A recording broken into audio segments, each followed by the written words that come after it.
Talagang kumpiyansa. Tama ba? Kasi kung may pera ka, kahit pangit ka, sobra mong kumpiyansa. Kahit gwapo ka at wala kang pera, wala kang kumpiyansa. Tama ba ako?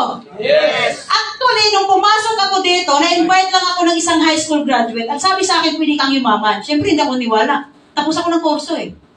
So, tinignan ko siya mula ulo hanggang paa. Paano ba ako payayaman? Hindi ako nga tapos ng kurso, hindi ako yumaman. Siyempre, ang nangyari, parang kayo, nakaupo lang din. Hindi din talaga ako, kumbaga sa ano na, sobrang, actually, normal, negative talaga, no? Pag sa simula. Dati, pag nakaupo ko, tinitigan ko speaker, inuto-uto lang kami nito eh.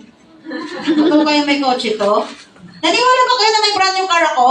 Yes! Yes! Totoo po yun, na nilabas ko brand new car sa loob ng isang buwan lang sa Lean in Green.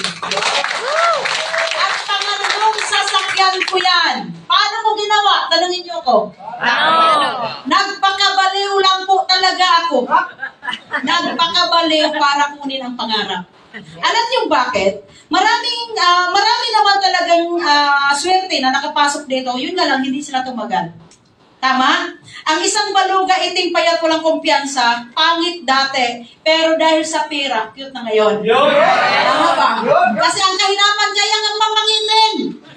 Pero, kahit pangit ka at mayaman ka, kaya kang pagandahin. Pero sa mga gwapo at maganda, gwapo at maganda, kung hindi ka magpakayaman, antay-antay mo, papangit ka din. Agree mo ba? Sobrang nakakapangit ang stress. Sobrang nakakapangit ang problema.